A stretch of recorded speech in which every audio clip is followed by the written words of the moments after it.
Assalamualaikum warahmatullahi wabarakatuh. Selamat bergabung kembali pada mata pelajaran Pendidikan Agama Islam kelas 4. Adapun materi kita pada kali ini adalah mari melaksanakan sholat dengan submateri ketentuan sholat.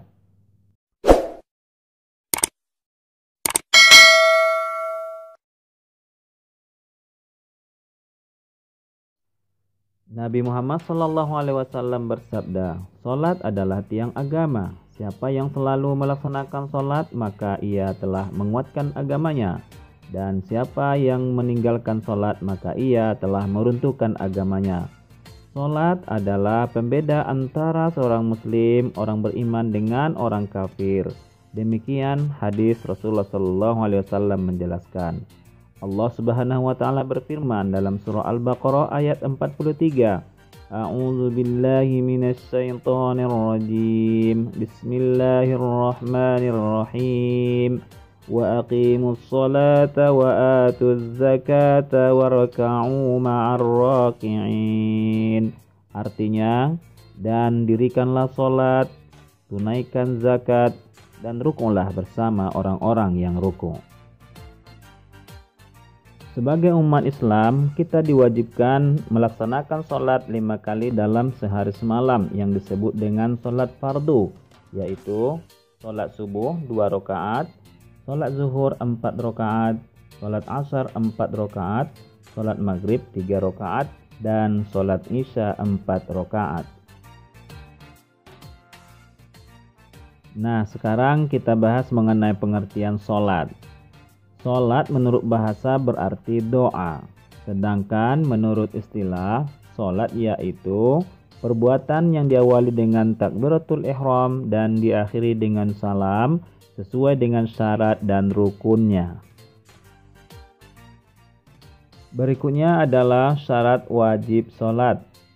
Sholat fardu diwajibkan kepada 1. Muslim.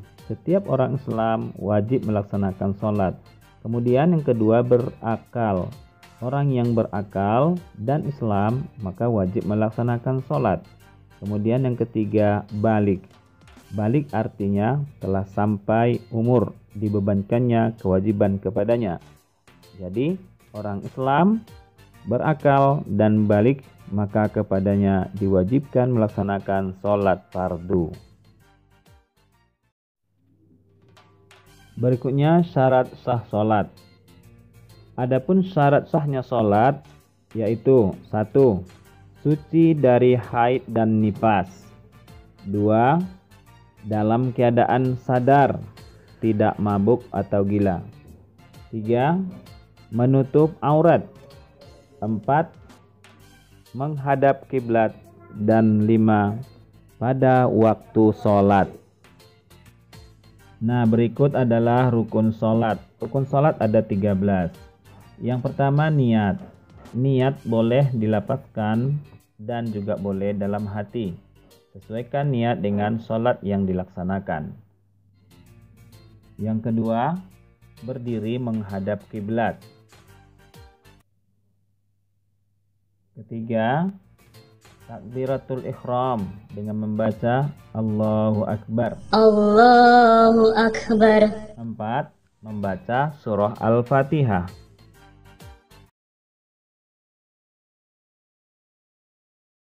5. Rukuk dengan tomak-ninah. Tomak-ninah artinya diam sebentar. Allahu Akbar. 6. I'tidal. Sami'allahu liman hamidah. 7. Sujud 2 kali. Allahu Akbar. 8. Duduk antara 2 sujud. Allahu Akbar. 9. Duduk tahiyat akhir.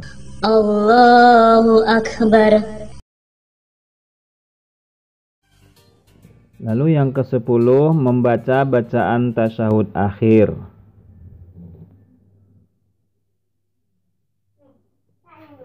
Ke-11, membaca selawat kepada Nabi Muhammad SAW.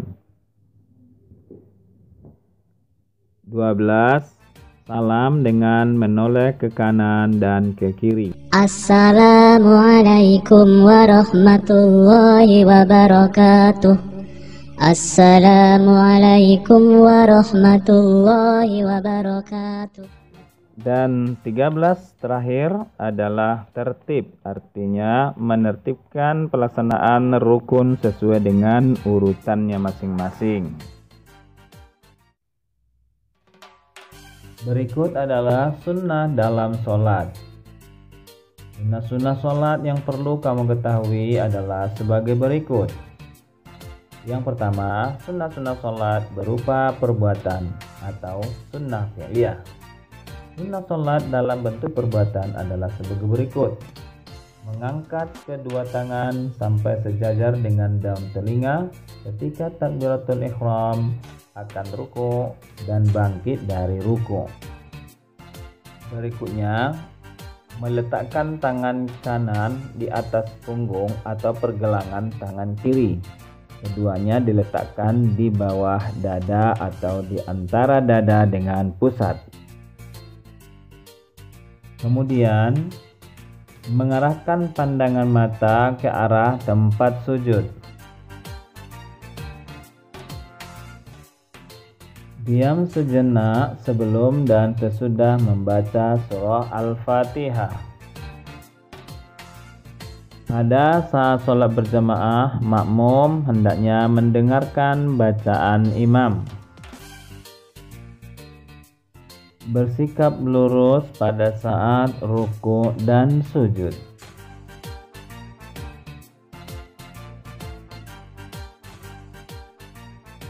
Berikutnya, meletakkan kedua telapak tangan ke lutut pada saat ruku.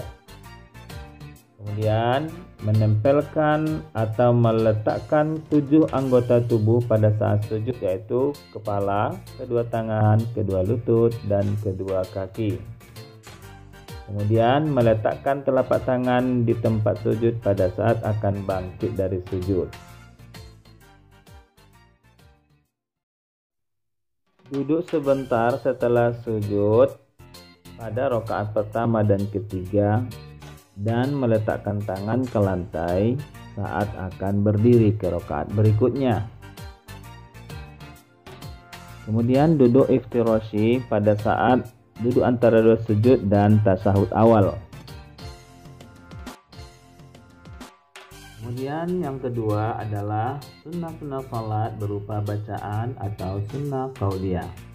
Yang pertama adalah membaca doa iftitah setelah takbiratul ihram dengan suara pelan. Kemudian membaca ta'awudz sebelum membaca surat Al-Fatihah. Dan kemudian membaca amin setelah membaca surat Al-Fatihah. Berikutnya membaca surat Al-Quran setelah surat Al-Fatihah pada rakaat pertama dan kedua. Kemudian mengeraskan bacaan pada rakaat pertama dan kedua dalam sholat maghrib, sholat isya, dan sholat subuh. Maksudnya bacaan Al-Fatihah dan surat ya.